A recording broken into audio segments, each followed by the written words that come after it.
Even as we grieve, we give thanks for this most faithful life.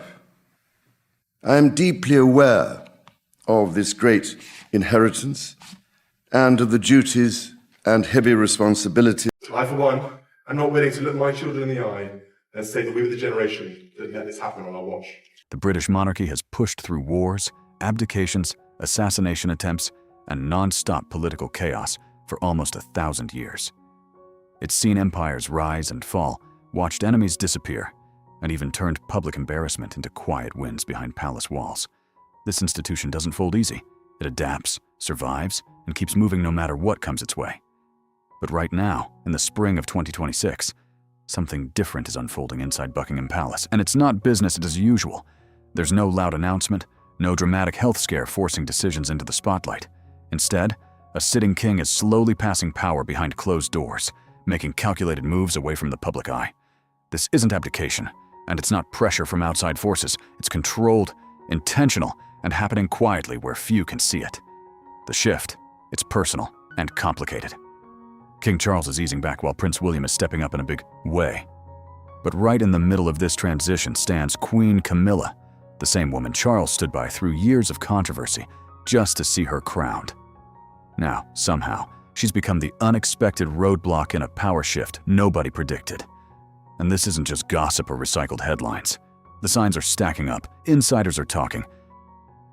I think it's so bad that the king might have to stand aside, and I genuinely have a way out for him, which is to say that his medical situation is the reason that he's doing that. We will all know it's for the good of the royal family, and they start with a clean slate with William and Kate. What do you make of that, pal?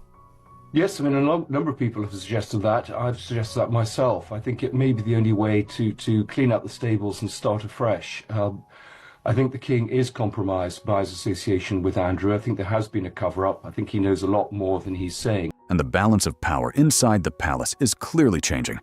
And once that kind of shift starts, there's no reversing it. Today, we're breaking down what's really going on, why it's happening now, and what this could mean for the future of the crown.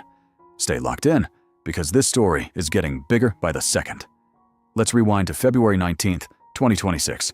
Mark that date seriously, because people might look back at it as the moment everything shifted for the modern monarchy, on a level not seen since the 1936 abdication crisis. On that day, Prince Andrew, Duke of York, son of the late Queen Elizabeth II, and for years one of the most shielded figures in the royal circle, was reportedly taken into custody. The allegations? Claims of sharing sensitive government information with individuals said to be linked to the Jeffrey Epstein network. Just pause on that for a second. This wasn't small talk or minor drama. This hit at the core of global attention. A royal figure tied to a case connected to one of the most talked about criminal scandals of the century? The reaction was instant chaos. The palace didn't have time to breathe. Phones blowing up nonstop, reporters rushing straight to Buckingham Palace gates, social media going wild with reactions from every direction. It was pressure from all sides, fast and relentless. But in the middle of all that noise, one person wasn't frozen or confused. He was already moving with intent. Prince William stepped in with focus, while others were still trying to process what just happened. Sources close to the family say he had been mentally preparing for a moment like this, not hoping for it, but knowing something big could hit eventually. Royal commentator Maureen Callahan even told the Daily Mail that King Charles had, in many ways, already started stepping back from heavy decision-making. According to her, he preferred to stay out of these intense situations, even when they carried serious weight for the monarchy's future, leaving space for William to take more control than ever before. And this wasn't some last-minute move made in panic. The setup for this power shift had been building quietly for years, long before Andrew's arrest exploded into global headlines. This was planned, watched, and slowly taking shape behind palace doors. Author Russell Myers, who wrote William and Catherine, revealed that palace insiders had been raising red flags about Andrew's behavior for a long time. And while others brushed it off or stayed quiet, William didn't ignore it. He paid close attention, more than almost anyone else in the family, after Andrew's disastrous 2019 BBC interview, the one where he tried to explain his connection to Jeffrey Epstein and ended up shocking the world instead. William had seen enough. That moment wasn't just awkward, it became one of the most talked about examples of royal misjudgment in modern history. William didn't sit back either. He went straight to King Charles and the late Queen Elizabeth with a clear message that couldn't be misunderstood. Andrew needed to be removed from royal duties immediately. No soft approach, no quiet fixes behind the scenes. Complete removal, no exceptions. But at the time, that warning didn't land the way it should have. Being asked today about what the royal family themselves knew and what they were hiding. And I do think that the king does need to say what did he know, when did he know it, and what did he do? Because this crisis is getting very close to the throne itself. And I think there are a lot of wider questions for example, all those civil servants and diplomats, all those sort of people who wouldn't talk to me, so they weren't interested, who were actually covering for him as well. So I do think this scandal is going to just get bigger and bigger.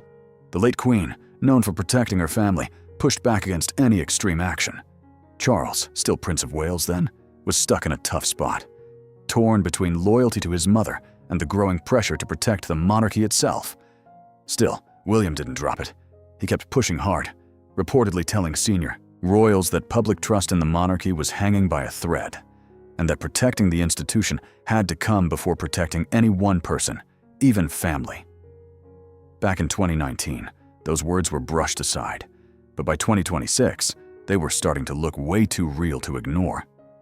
Now, with Andrew arrested and King Charles dealing with his own cancer battle, everything inside the royal family has shifted, and fast. William is no longer just the heir standing quietly in the background. Right now, he's the one calling the shots, and that change is impossible to ignore. Sources say that in just the past 6 months, William has been at the center of every major decision involving Andrew. We're talking about stripping titles, removing him from Royal Lodge, and cutting off his ties to the monarchy completely. Those are not small moves. That's full control of strategy playing out in real time. And let's be clear, this isn't Charles acting solo behind the curtain. This is William stepping up as the driving force, while Charles, dealing with serious health challenges and the reality of what the monarchy needs to survive, is stepping back and allowing it to happen. That shift right there is huge, and it's changing everything. To understand why this transfer of power is happening now, you have to look at what Charles is carrying, both physically and mentally. He became king in September 2022 at 73, the oldest person ever to take the throne. After waiting his entire life for that moment, after decades of preparation, it finally happened. And then everything changed. In February 2024, just 17 months after his coronation, Charles was diagnosed with cancer. The exact type hasn't been shared publicly, but treatment started immediately and stretched through 2024 and into 2025. Even while going through that, he kept up public duties, staying visible and committed. That level of discipline is rare, and it didn't go unnoticed. But then came another shock in March 2024. Princess Kate, the Princess of Wales, and one of the most recognized and supported figures in the royal family, revealed her own cancer diagnosis. After abdominal surgery, cancer cells were found, and she began preventative chemotherapy soon after. At a time when she was expected to help William carry the public weight of the monarchy, everything suddenly became heavier for everyone involved. She stepped away from public duties for months, and that wasn't just a personal pause, it shook the entire system. Think about what that really meant. In 2024, the king was in cancer treatment. His daughter-in-law was also in cancer treatment. The two figures carrying the monarchy's future were both sidelined at the same time. That's not normal. That's pressure building at the very top, in a way the institution rarely faces. Reports from Closer Weekly revealed that Charles had already been thinking ahead, considering a major transfer of responsibility to William by 2025 or 2026. Sources close to those conversations said that while Charles had waited his entire life for the crown and wasn't eager to let go, people around him were starting to see the direction things were heading. The expectation? William and Kate stepping into real control sooner rather than later. Officially, the palace pushed back on talk of any fast transition, but their actions started telling a completely different story. In 2025, King Charles gave William and Kate the power to issue royal warrants. That means endorsing brands and products on behalf of the crown, something that might sound small on the surface, but inside royal tradition, it's a big deal. This is a privilege monarchs don't hand out lightly. Passing that authority over signals something deeper, a clear and intentional shift in where real influence is sitting. And beyond that, William hasn't just been acting like the next in line. He's been operating like a partner, and in some cases, the one making the final call. One royal source told News International that Charles has been guiding William carefully through this crisis, helping him make the right moves under pressure. Because right now, The future of the monarchy is resting heavily on the Wales family. But there's an uncomfortable truth sitting underneath all of this. Charles is 77, and he's still undergoing cancer treatment. The timeline of his reign may be far shorter than what's being said out loud, and that reality is shaping decisions faster than anyone expected. The succession plan isn't some far-off idea being drafted for the next decade. It's unfolding right now, in real time, with real consequences for everyone inside the palace walls. Every move matters, every delay carries weight, and that growing urgency is exactly why the resistance from Queen Camilla stands out as such a serious and destabilizing force. Before even getting into that clash, it's important to understand what William is actually trying to build here, because this goes way beyond handling one scandal. This is about reshaping the monarchy at its core. William isn't looking at it as a symbolic institution or a tradition-heavy family setup. He's thinking bigger. You can intrude so much into someone's life that actually you start unpicking everything. And growing up, I saw that with my parents, is that the media was so insatiable back then. It's hard to think of it now, but they were much more insatiable. They wanted every bit of detail they could absorb, and they were in everything, literally everywhere. They would know things, they'd be everywhere. And if you let that creep in, the damage it can do to your family life is something that I vowed would never happen to my family. And more structured. His vision? Run the monarchy like a modern organization. Not something guided by vague customs or quiet assumptions, but a system with clear leadership, defined roles, accountability, and real transparency. No more blurred lines. No more hidden problems sitting untouched for years. He wants structure, measurable goals, and a system where issues get handled directly instead of buried. The blueprint for this already exists. It's the Royal Foundation, the charity he runs alongside Kate. That setup includes a CEO, a board of directors, public goals, and consistent reporting. It's organized, visible, and operates with a level of clarity that royal institutions have usually avoided. And William isn't hiding it. He wants to bring that same model into the monarchy itself. In a conversation with Canadian actor Eugene Levy back in October 2025, William openly said that change is on my agenda, but he also acknowledged the challenge that comes with that. How do you modernize something that's built to represent stability and tradition at the same time? That balance isn't easy, and he knows it. One former royal aide explained it in a way that stuck, comparing the monarchy to a jar of Marmite. The outside looks the same, year after year, but what's inside has changed more than people realize. William gets that completely. He knows any changes he makes have to be careful enough not to shock traditional supporters, but strong enough to actually make a difference where it counts. And if you want a clear example of how William operates, just look at how he's been handling the Duchy of Cornwall, the massive estate he took over when Charles became king. This isn't just ceremonial oversight. People who work closely with him say he questions old habits, challenges long-standing assumptions, and expects real accountability at every level. One insider put it simply: accountability is at the heart of everything the prince and princess do. That's the standard they're pushing. They don't just want the monarchy to exist. They want it to be seen as something that actively delivers value and benefits others in a clear, visible way. But here's where things start to get tense. A modern, streamlined monarchy like the one William is pushing for doesn't leave space for messy connections or complicated personal ties. And that's exactly where Queen Camilla enters the picture. This is where the real lines are being drawn, and it's not subtle anymore. The situation gets complicated fast. Queen Camilla has quietly become one of the biggest obstacles to William's reform plans, and it all centers around a friendship that goes back over 50 years. Her long-standing relationship with Sarah Ferguson, the former wife of Prince Andrew, has turned into a major flashpoint behind palace doors. According to Radar Online, William has pushed back strongly against Camilla on this specific issue. His stance is clear and direct. No gray area. From his perspective, the monarchy cannot afford any lingering ties to figures connected, even indirectly, to Andrew and the Epstein scandal. The strategy, as he sees it, has to be a full and visible break. No exceptions. There are reasons behind that position. Records released by the U.S. Department of Justice included Sarah Ferguson's name. There's no evidence of criminal wrongdoing tied to her, but emails show she had direct contact with Epstein and at one point sought financial help during a difficult time. In one message from October 2009, she reportedly reached out asking urgently for support while her business situation was struggling, and that's exactly the issue in William's eyes. He believes that Camilla maintaining a visible friendship with Sarah sends the wrong signal at the worst possible moment. Optics matter right now more than ever, and this, to him, clashes directly with the image he's trying to rebuild. But Camilla isn't backing down easily. From her point of view, this isn't about optics or strategy. It's about loyalty. Her friendship with Sarah Ferguson goes all the way back to the 1970s, long before royal titles, public pressure, or palace politics entered the picture. And that history makes this situation far more personal and far more difficult to resolve. Camilla values loyalty, deep loyalty. She sees walking away from a 50-year friendship as something that crosses a line, especially if it's based on what she views as guilt by association. To her, cutting someone off like that isn't just unnecessary, it feels wrong on a personal level. But now comes the real question, and it's not simple. Who's actually right here? Should loyalty to a lifelong friend come before the needs of the monarchy during one of its most serious public crises in decades? Or is William going too far, too sharp, too strategic, too focused on image at the cost of real human relationships?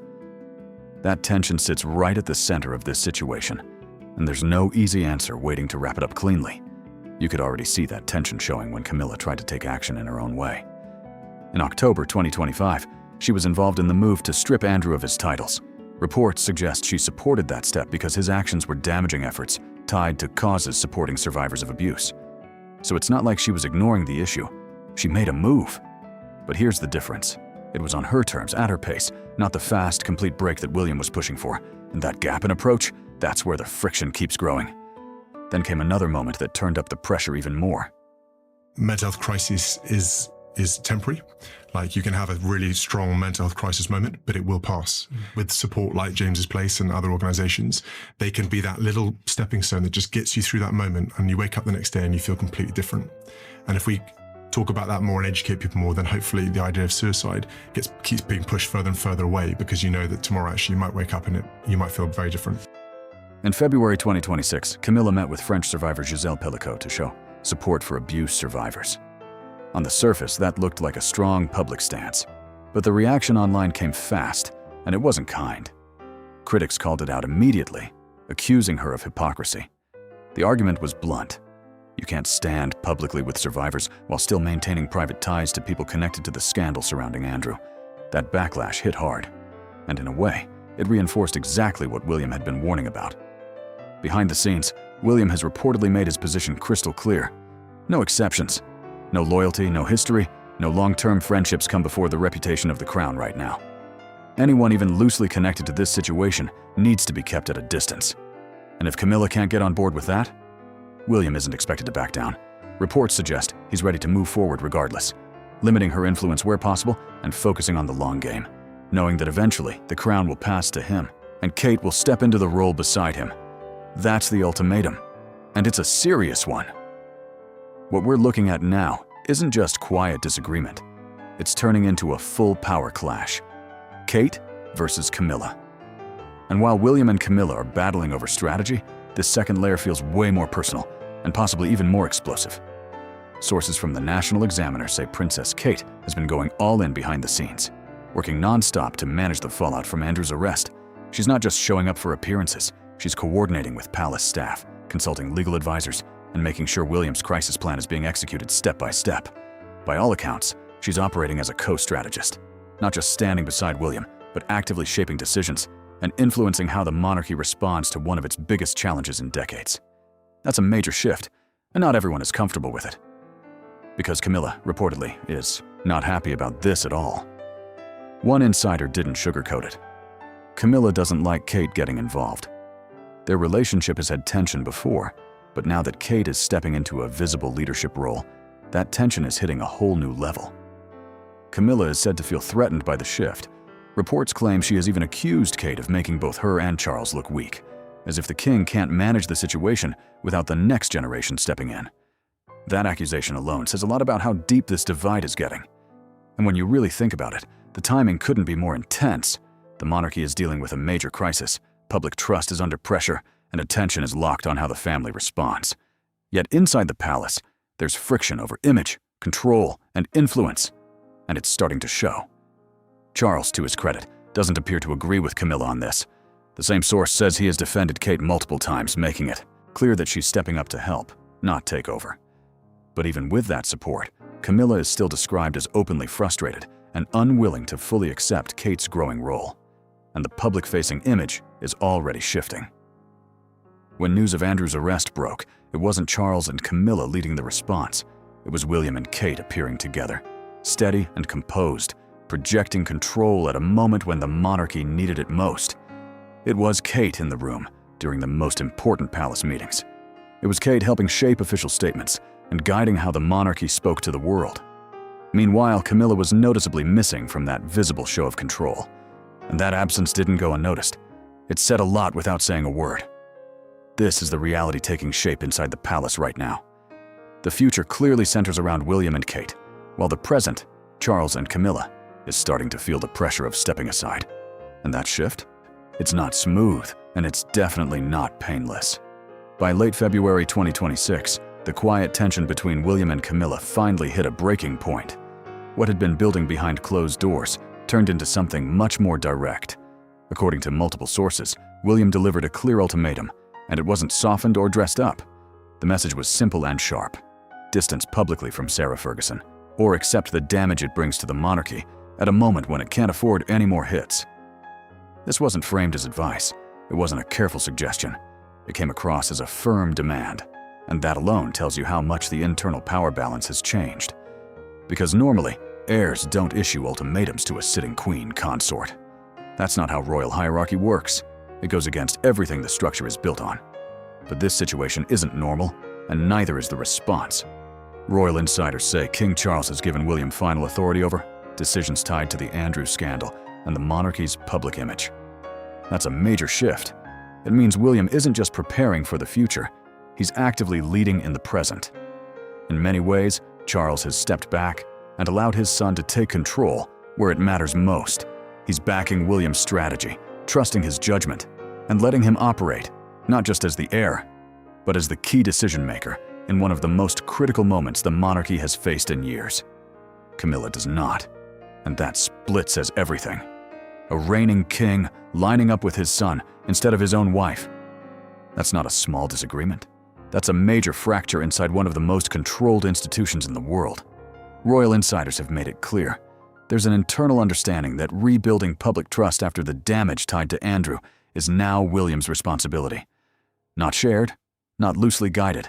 His to lead, fully and directly. And William isn't treating that lightly. He's locked in on that mission, and anyone not aligned with it, no matter their title or connection, is starting to get pushed to the side. So now the question gets real. Will Camilla adjust and fall in line, or will she keep resisting?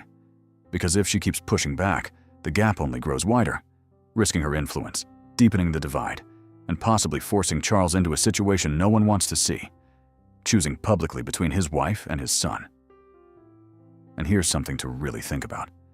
Is William right to go this hard? Is there a point where his strict, zero-tolerance, almost corporate style could backfire? Because pushing for total control and clean optics might fix one problem, but could it create another? This isn't just palace drama. It's the early shape of what William's reign could look like. What's happening behind those walls is part of a bigger transformation that's going to define the monarchy for years to come. And if the current trajectory holds, that future might arrive sooner than people expect. Even palace communications have hinted that things are going to look very different under William. He's already made his priorities clear to those close to him. First, a smaller monarchy. Fewer working royals, tighter control, and a much more selective approach to who represents the crown in public. The era of a large extended royal circle, where too many figures carry titles, benefits, and risks at the same time, is fading out fast. Under William, that model is being cut down, refined, and rebuilt into something far more controlled and far less forgiving. Second, zero tolerance for scandal, no exceptions. William has reportedly made this crystal clear to those around him. Anyone who brings controversy to the monarchy, no matter their bloodline, history, or personal connection, will be removed, fast. Andrew wasn't some one-off situation. Andrew was the test case, and the outcome of that situation is now shaping every decision moving forward. Third, a push toward a more transparent, merit-based system. The old guard of courtiers, who spent years operating quietly behind the scenes, making calls without scrutiny, and leaning on tradition over accountability, are about to feel that shift in a big way. Under William, That kind of influence doesn't hold the same weight anymore. Decisions are expected to follow clearer structures, with defined responsibility and less room for quiet maneuvering. No more vague chains of command or hidden decision-making. Everything points toward a system where actions are tracked and ownership is clear. This is how William already runs the Duchy of Cornwall, and it shows. He approaches it like a CEO, not a figurehead. He questions why things are done a certain way, asks for proof, and expects results. Not effort, not good intentions. Actual outcomes that can be measured. And Kate is right at the center of all of this. She's not just present, she's actively involved as a strategic partner, helping guide decisions and shape direction. And when she becomes Queen Consort, her role is expected to go even further. More visible, more influential, and more hands-on than what's been seen before. Meanwhile, the monarchy itself is already shifting in real time. Charles is still king. Camilla is still Queen Consort. But the real center of influence, it's moving, and it's moving toward the next generation.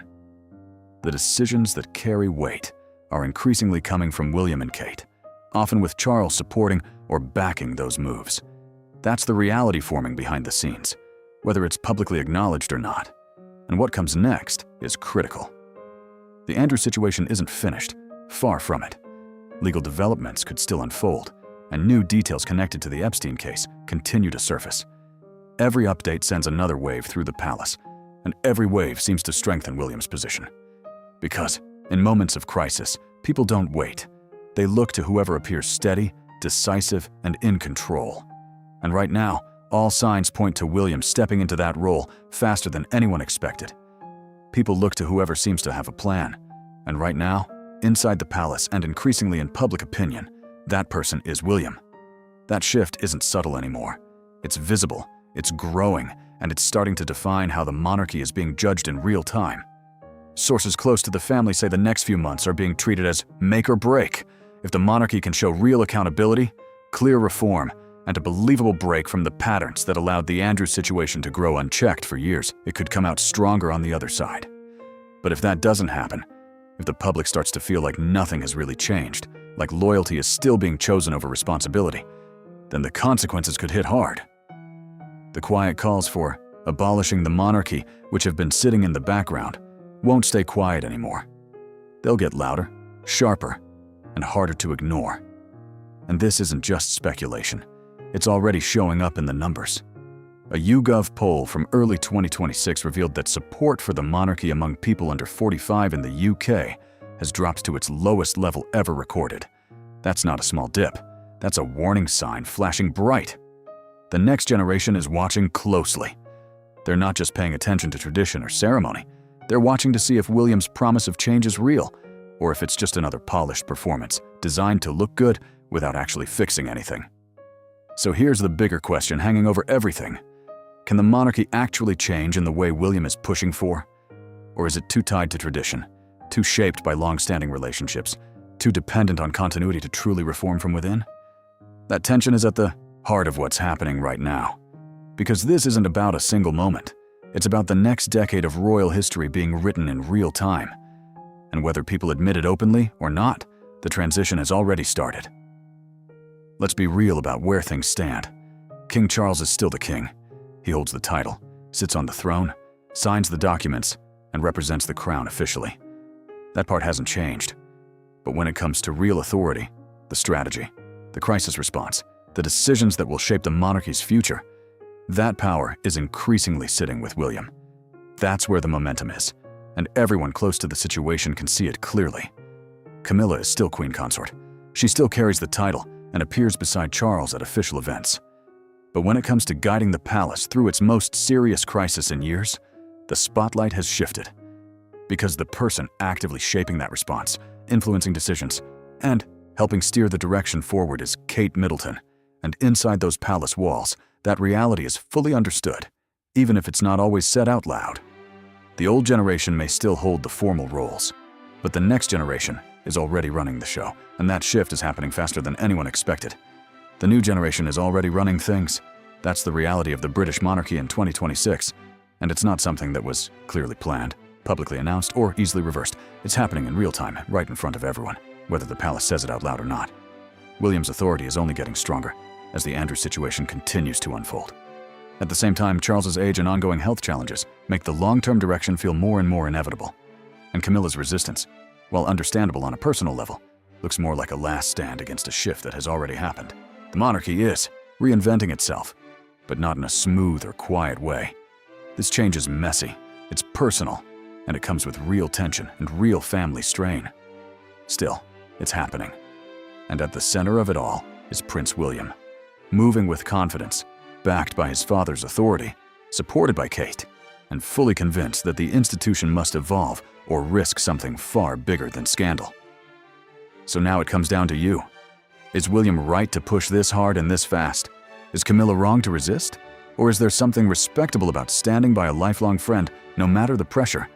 And could all of this tension lead to Charles stepping aside sooner than anyone is publicly admitting? Drop your thoughts in the comments. We want to hear where you stand on this. And if this breakdown helped you see what's really happening inside Buckingham Palace, make sure to like, subscribe, and stick around for more deep dives into the power moves shaping the monarchy.